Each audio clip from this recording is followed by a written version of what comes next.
So what kind of billionaire gives up a staggering $2 billion Right. and somehow, almost against all, conventional wisdom, walks away with more power, more influence, greater strategic control? Yeah, it sounds like a riddle, doesn't it? Like something out of a parable. Exactly. But it's not a riddle. It's real. It just happened.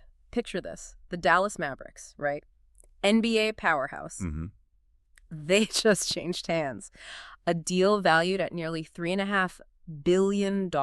Huge number. And Mark Cuban, the guy who, basically turned that team around from losers to champions, he hands over 58% of his ownership. 58%. That's nearly $2 billion, right? Yeah. Straight into his accounts. Right. So your first thought, and probably everyone's first thought, is, okay, he cashed out. Yeah, he's done. Riding off into the sunset, private island time. Exactly. But here's the absolute head-scratcher, the paradox we really want to dive into today. Okay. He didn't just not lose control. He, engineered this deal meticulously. Engineered it how? He kept full, complete authority over all the basketball operations. All of it. You mean like lineups, coaches? Lineups, coaches, trades, the whole team culture. Yeah. Everything that happens on the court, essentially, it's still Mark Cuban's domain. So he sold the financial stake? Yeah, but kept the steering wheel. It's fascinating. Wow, okay. So this isn't just, another story about selling a sports team or billions changing hands. Man, it feels bigger than that. It is. This deep dive is about winning by letting go. It sounds weird, but that's it. We're going to pull back the curtain on the silent strategies, the invisible thinking, the habits of Mark Cuban. One of the most compelling minds out there. Totally. How did he sell $2 billion of ownership but refuse to give up control? It's like a masterclass. Definitely. And it's not about basketball, really, or even just money. It's about his belief that real power isn't just owning stuff. It's about designing how things work. Architecting the system. That's a fundamental shift in perspective. Right. And his net worth, as of June 2025, it's still sitting around $5.7 billion. So he didn't need to do this in that sense. Right. So the big question for us today, what did Mark Cuban actually sell? And maybe more importantly, what did he secretly gain? What's truly fascinating here, and you see this consistently with Cuban, is how he just fundamentally redefines our whole understanding of control. Yeah. Especially in a world that's, let's face it, obsessed with ownership. It's totally obsessed. Biggest stake wins. That's what we're taught, isn't it? Business school, pop culture, everything tells you, own the most, have the biggest title. That's power. Right. But this Mavs deal, it just throws a wrench right into that whole belief system. It forces you to ask, is ownership always the same as control? And if not, then what is? Exactly. So we're going to dive deep into the mindset behind this $2 billion paradox. We'll look at his financial philosophy, his career strategy, which is pretty unique, his habits, his life philosophy, which is surprisingly detached, and his whole approach to influence and long-term planning. Yeah. It sounds like more than just business strategy. Oh, it absolutely is. Yeah. It's a lesson in how power really works today in the 21st century. Okay, let's really set the scene here. Paint the picture. Imagine it's late 2023. Okay. Mark Cuban walks out of this closed-door meeting. Across the table, Miriam Adelson, casino tycoon, billionaire heiress, a major player. Right. Powerful figure. Papers are signed, done deal. 58% of the Dallas Mavericks now belong to her family. Just like that. And nearly $2 billion, liquid cash, hits Cuban's accounts. Now, if that were you, what's the first thing you'd do? Probably faint. Then maybe, champagne, huge party, right? Exactly. Lavish celebration. Maybe buy that private island we talked about. For sure. But Cuban's reaction, nope, no big celebration, no wild party making headlines, just a quiet smile, apparently. And this quote that baffled everyone, I didn't sell the team, I just sold the math. Sold the math. Okay. Yeah. That's cryptic. Right. What does that even mean? For most people, selling a majority stake means you sold the thing. The math is just the price. It absolutely sounds cryptic, but, that simple phrase. It basically sums up his entire financial philosophy. How so? Well, let's connect it to the facts again. June 2025, net worth $5.7 billion. He bought the Mavs back in 2000 for, $285 million. Yeah, seems like peanuts now. Right. Now the team's valued around $3.5 billion. Yeah. So selling 58% for roughly $2 billion. Yeah. On the surface, everyone assumes, okay, he's cashing out, reducing exposure, maybe getting ready to retire from that grind. Makes sense. That's the standard playbook. But here's the crucial catch, the detail that changes everything. The fine print. Exactly. The terms of the deal specifically state he retains full, undisputed authority over all basketball operations. We talked about this, but let's be clear. Yeah. That means players, Yeah. coaches, strategy. Players, trades, coaching hires, fires, draft picks, the whole on-court identity and culture. He didn't lose a single voting right there.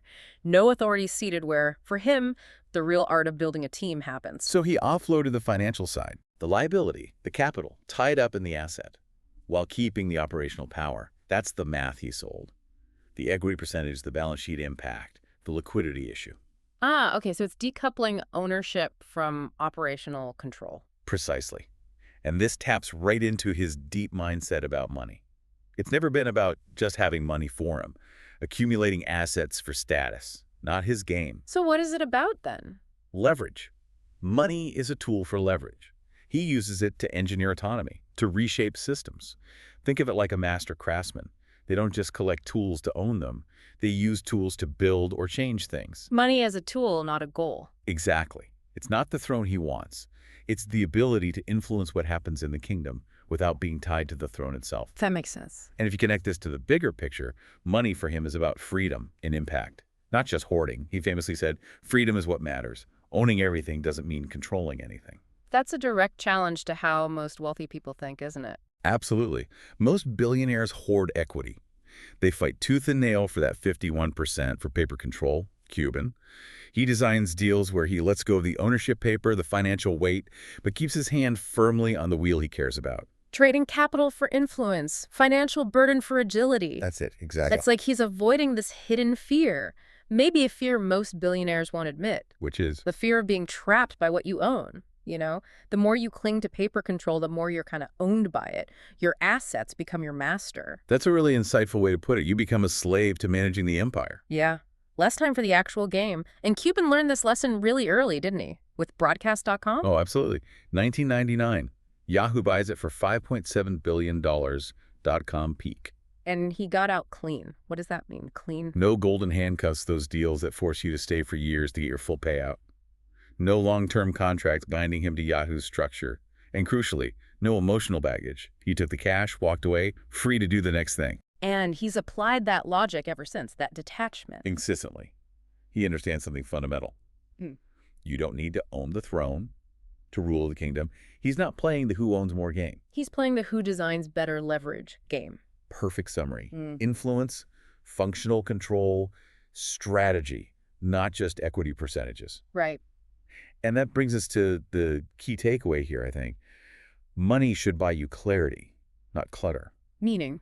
Well, if your wealth ends up locking you into more meetings you hate, more obligations, this heavy ego-driven identity you can't escape, Right. then sure, you might be rich on paper, but you're not free. You're trapped by the gold. Exactly. Don't Cuban see- uses money to reduce friction, remove noise, make his power effective, even invisible but absolute.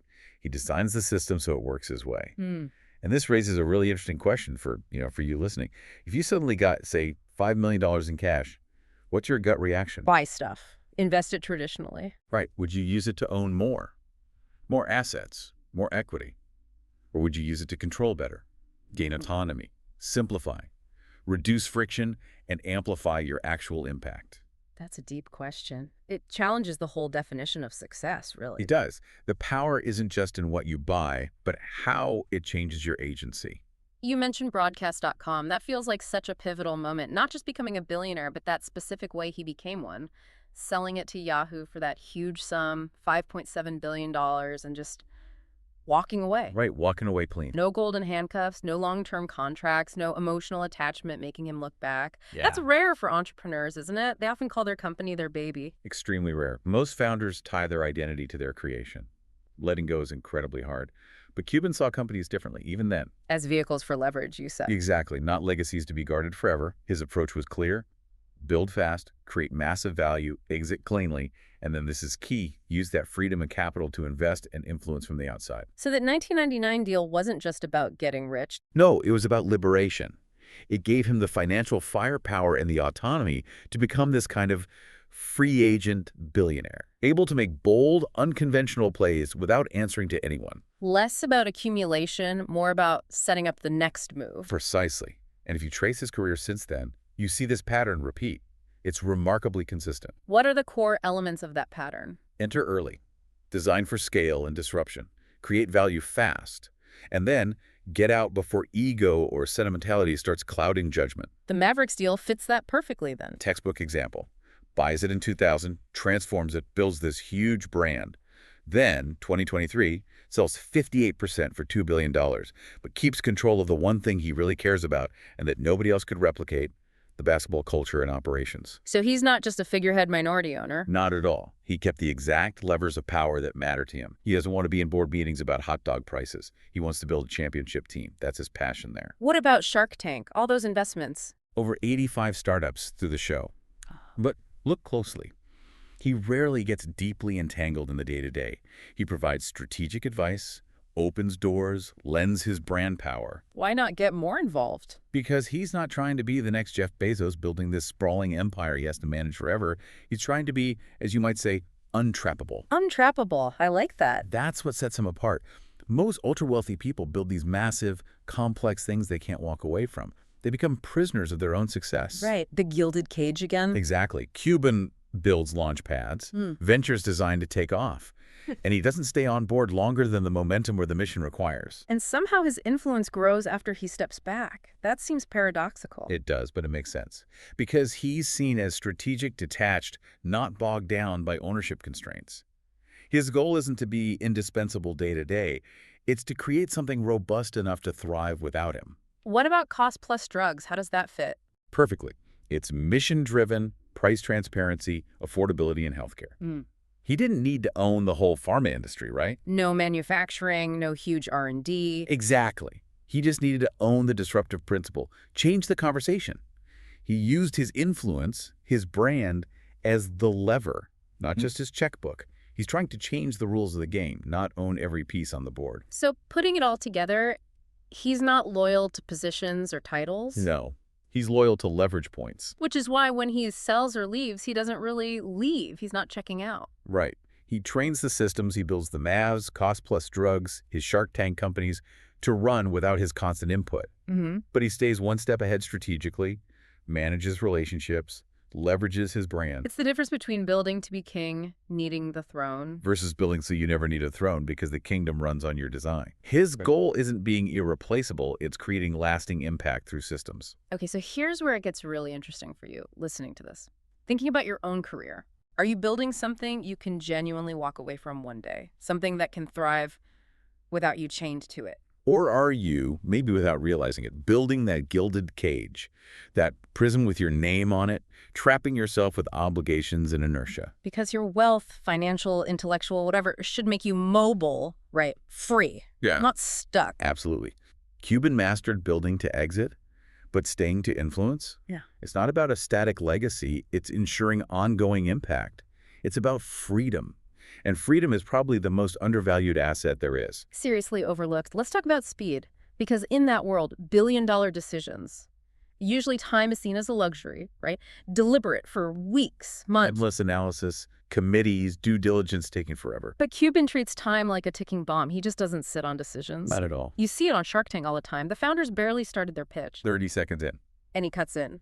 I'm in. $200,000 for 10% right now. It looks so impulsive, almost reckless. It does look that way. But is it really impulse? He famously said, "I make my best decisions in under 30 seconds. Which sounds crazy. I mean, choosing dinner takes me longer than that sometimes. But you're saying there's something else going on, a method behind it. Absolutely. He doesn't decide fast because he's careless. He decides fast because he is incredibly, almost obsessively prepared. Prepared how? He can't know everything about every company kitching him. He reads voraciously, consumes information across dozens of industries, tech, biotech, consumer goods, AI, blockchain, market reports, studies, trends. He studies obsessively, always scanning for patterns, shifts, opportunities, threats. Okay. So when that founder pitches, he's not hearing it cold. He's recognizing a pattern he's already processed, connecting dots, seeing how it fits into the larger landscape he's constantly mapping in his head. So it's less reaction, more recognition. Exactly. Yeah. For Cuban, speed isn't about rushing. It's about eliminating hesitation. Because hesitation in business often is just fear in disguise. Fear of being wrong, looking stupid, losing money. All of that. But Cuban isn't primarily afraid of being wrong. He knows mistakes happen. They're learning ops. What he fears is missing the window. The window of opportunity. Right. And in today's world, those windows open and close incredibly fast. Hours, not days. So that mindset, it's survival. It's a massive competitive edge. And you see this pattern of immediate action way back, don't you? Even his childhood stories. Yeah, the garbage bag story. Yeah. Selling them door to door at 12 just to buy basketball shoes. No procrastination, just action. Or getting fired at 24. From a software job? Most people would be crushed, take time off, wallow. He started his own company the same day. Exactly. No paralysis by analysis, no 5-year plan before taking step one, just movement. He's not reckless. He's reactive in the smartest way possible. Speed is a discipline for him. And it affects how he structures his life too, right? Staying close to the action. Totally. While other billionaires build layers of filters, lawyers, advisors, committees, gatekeepers, Cuban stays close. He's in meetings. He answers cold emails, reads pitches himself. Why? That seems inefficient. Because the further he gets from the ground, from the raw data, the real energy, the slower he becomes. He loses that edge. Yeah. And for him, slow is unacceptable. It's death to opportunity. He'd rather be wrong fast and learn than perfectly right too late. Wow. And psychologically, the speed thing, it's about momentum.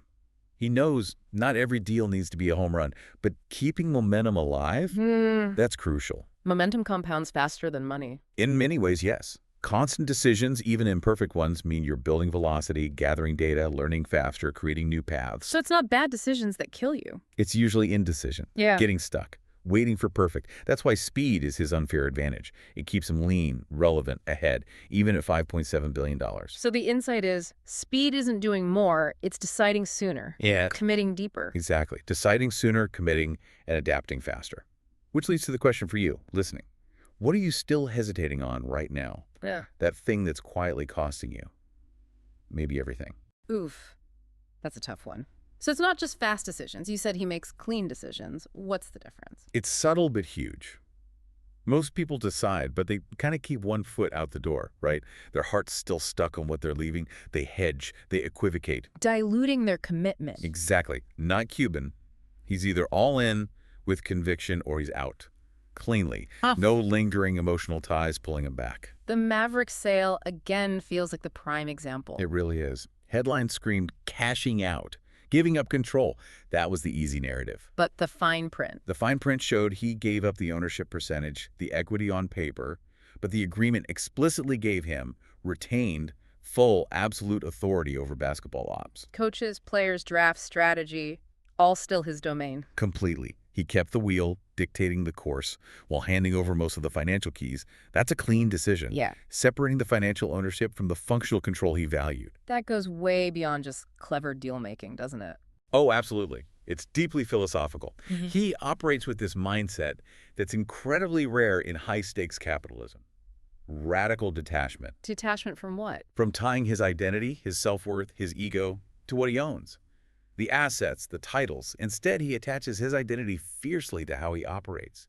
His ability to learn, innovate, influence, shape outcomes. There's almost a Buddhist feel to that, like non-attachment. You can definitely see that. The idea that the moment you cling to something, a title, a percentage, a past success, it starts to control you. It limits you, makes you beholden to preserving it. And Cuban refuses to be controlled, especially by his own success. Exactly. Remember his quote, "I'm not here to win trophies for richest guy. I'm here to keep learning, keep playing, and stay sharp." That explains so much about how he could sell the Mavs, a team he clearly loved and built for decades. Without flinching, without visible regret, because he never confused owning the team with his life's purpose.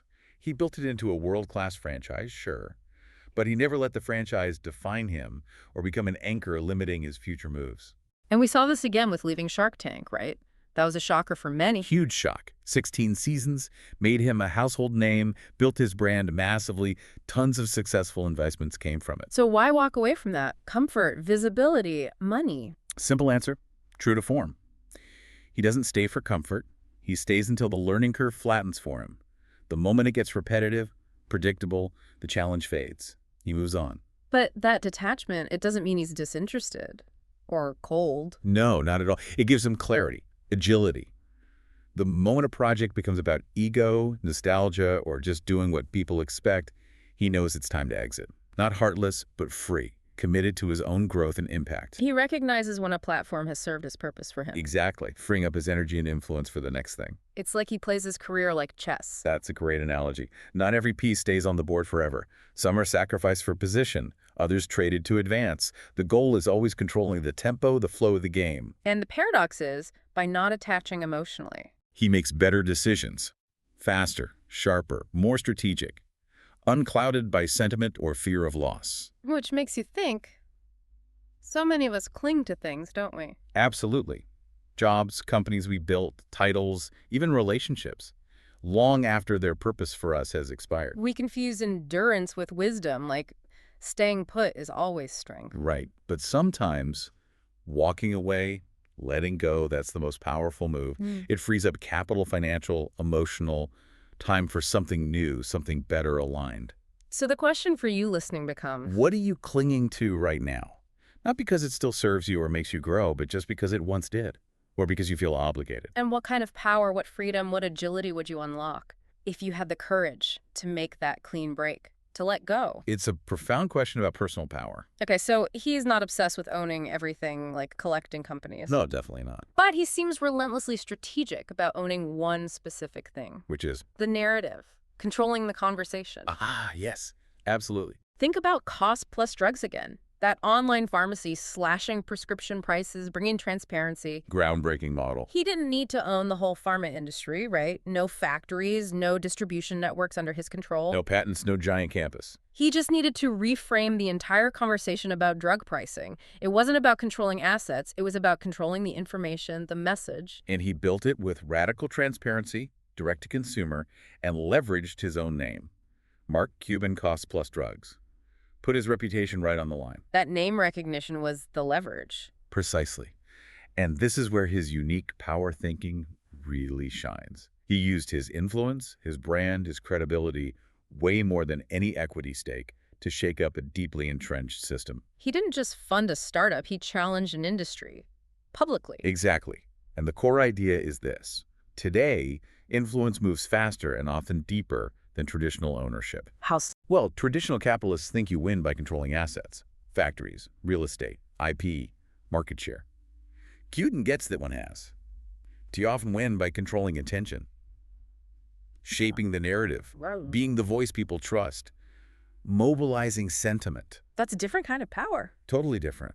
And you see it in his investment strategy, too. He doesn't just chase valuations. He looks for a mission, for founders challenging broken systems. Why? What's the strategic advantage there? Because he knows systems rarely change just from the top down. They change from external pressure, from disruptive models gaining traction, from public demand. And that pressure comes from visibility, strong arguments, trust, not just board votes. Even the Mavs deal, selling to Adelson. Same thinking. She gets the majority equity, the financial weight. He keeps basketball ops. Why? Right. Because he understands positional power title. Ownership percentage is fleeting, superficial almost. Functional power. The power to actually influence outcomes, make the decisions that matter, get things done, that's where lasting impact and legacy are built. It's like being the architect of the software. You might not own every server, but your design dictates everything. That's functional power. And that explains why his voice carries so much weight on diverse topics. Public health, AI, ethics, college reform. Exactly. It's not because he owns those sectors or holds political office. It's because people listen when he speaks. He's built that reputation for sharp insight, blunt honesty, challenging the status quo. And backing words with action. In an era where ideas and reputations spread faster than capital, that makes him incredibly powerful. More powerful than mere ownership often is. His platform is his leverage. Right. Which brings us to that dangerous illusion most people fall for. The idea that if you don't own it, you don't control it. Precisely. That deeply ingrained cultural belief. Cuban flips it entirely. He tunes it wrong constantly. What's his take? He says it clearly. I don't need to own everything. I just need to be in the room where things change. It's the soft tower game. The long game. It's built on credibility, trust, reputation, not just stock options. Because think about it. When people trust your judgment more than the CEO's, even if they have the title and the bigger stake, You don't need to sit at the head of the table? you are the table. You shape the conversation. So the question for all of us is, are you spending your life chasing ownership, titles, property, equity? Or are you focusing on building influence, cultivating trust, expertise, a voice that resonates. Because in a world where visibility is leverage, maybe the most powerful position is the one nobody sees coming, the one behind the curtain, shaping the play. Wow, food for thought. Then came that surprise announcement in November 2023, leaving Shark Tank. Yeah, that caught everyone off guard. 16 seasons. And no scandal, no burnout signs, no drama, just a quiet statement, it's time. Very low-key for such a major departure. And suddenly, if you were paying attention, a pattern emerges. Or pattern. In just 1 year. Sells most of the Mavs equity, announces leaving primetime TV, pulls back from that very public style of investing. Yeah, connecting those dots. To a casual observer, it looks like retreat. Winding down, maybe heading for retirement. That would be the easy interpretation. But you're saying this wasn't crisis or retreat for Cuban? Not at all. It was a masterclass in strategic, almost invisible exit. A deliberate choreography. What's the difference between his exit and how most people leave? Most people leave when forced. Market turns, health fails, relevance fades, they're pushed out. Right. Cuban leaves while still winning, still on top, still in demand. Why? Because he understands a deep truth about power. The most powerful moves are often the ones nobody sees you make, the quiet shifts behind the scenes. So he's not stepping down? He's stepping over, transitioning into a new game, longer arcs, deeper challenges, fewer spotlights. Where's his focus now, post-Shark Tank? Doubling down on complex systems, healthcare via cost-plus drugs, AI development and ethics, government reform, investing in what he calls long-tail impact. Long-tail impact, meaning? Areas that move slowly, where change is incremental, but that shape society deeply over decades. Policy, infrastructure, access to medicine, the invisible wins. Not the flashy stuff that trends tomorrow. Exactly. No more camera-ready pitches needing instant decisions for TV. No more high-profile sports trades dominating headlines. Now it's about the slow, deep, foundational changes. And that's what separates the billionaires who burn out from those who stay relevant long-term. I think so. Cuban builds for that initial momentum, yes, but he also plans for his own obsolescence. Every system he creates is designed to eventually function without him. He understands the shelf life of fame, respects the power of silence. Deeply. He has the patience for long-term impact that many flashy entrepreneurs lack. So looking back, you see the choreography. Tech, sold early. Media, left before the applause died. Sports, handed over the paperwork but kept the pulse. Precisely. He doesn't cling to control in the traditional sense. He choreographs his exits. That's the long game. It's not about staying on top forever. It's about knowing when the top isn't the right place to be anymore for the next level of impact. Knowing when to shift arenas. And the real genius, you think, is? While others obsess over succession plans, who takes over? How the name lives on Cuban builds systems that don't need a successor in the traditional sense. Because legacy isn't just what you leave behind. It's what keeps running, creating value, influencing when you're no longer managing it directly. So the reflection for you, listening, is, are you preparing for just a moment? A single win? Or are you building a runway for continuous impact? And if you disappeared today, would your impact vanish? Yeah. Or would it echo through the systems, the principles, the people you put in place? Because the most powerful legacy is the one you don't have to constantly manage. Exactly. It becomes self-sustaining. Hashtag, tag, outro. So Mark Cuban's story, it's really not just about being incredibly wealthy, though he is that. Clearly. It's about understanding and using a totally different kind of power. One most of us never really learned to see, let alone use. We're just not trained to think that way. Right. We're taught power comes from owning more. More equity, more companies, more visibility, more titles. The traditional metrics of success. But Cuban shows us something. Well, something more dangerous maybe, but also more liberating. True power doesn't have to be visible. It doesn't even need to be held in that clinging way. It needs to be designed. Designed into the system itself. Exactly. Let's recap. He sold $2 billion of equity, ended up more in control operationally, walked away from primetime TV, amplified his influence in quieter, deeper arenas, Shifted focus. left the spotlight but moved deeper into the systems he wanted to change. It's the game behind the game. The strategic long view. Because ownership fades, titles change, markets crash. But systems, well-designed systems, endure. They have resilience. And Cuban doesn't build just moments. He builds systems that don't need his name on them to work, but they carry his thinking forward, his values, his vision. That's what makes his wealth resilient. His exits victories, his influence untouchable. It's embedded. And here's where it gets really interesting for your own thinking. Because the ultimate goal, maybe, isn't just to own the game. What is it then? It's to architect the rules of the game. So the next time you find yourself chasing control, maybe stop and ask, do you want the title, the recognition, the ownership burden? Or do you want the leverage, Yeah. the strategic position, the quiet power to shape things? You want the applause or the quiet confidence that comes from designing things behind the curtain, making sure your vision lasts. Because the most powerful person in the room Isn't always the loudest one. or the one at the head of the table, it might be the one who designed the room and the rules in the first place. Let me ask you something real, something for you listening right now. Yeah. Have you ever walked away from something, a job, a title, a project, and felt, well, free? Yeah. Not because you lost, but because you finally realized you didn't need to hold it anymore, to actually be in control of your own path, your destiny, your impact. That feeling of release. Exactly. Cuban's story isn't just about billions. It's about a decision we all face, probably multiple times. When is it time to let go? Not give up, but strategically level up. Rise to something new. Maybe you're clinging to something right now, a role that doesn't fit anymore, a dream that's changed shape, an identity you've outgrown, but you're scared to shed it. It's comfortable, familiar. Right. So here's what I want you to think about. What's your invisible exit? What's that one thing you might need to courageously release so you can truly rise? Unlock that next level of freedom and power in your life. You don't have to share it, just acknowledging it. Even just to yourself. That can be the first huge step towards freedom. And hey, if this deep dive made you rethink your own idea of power, of control, maybe share it with someone else who needs that shift too. Yeah. This is the deep dive. We don't just chase wealth.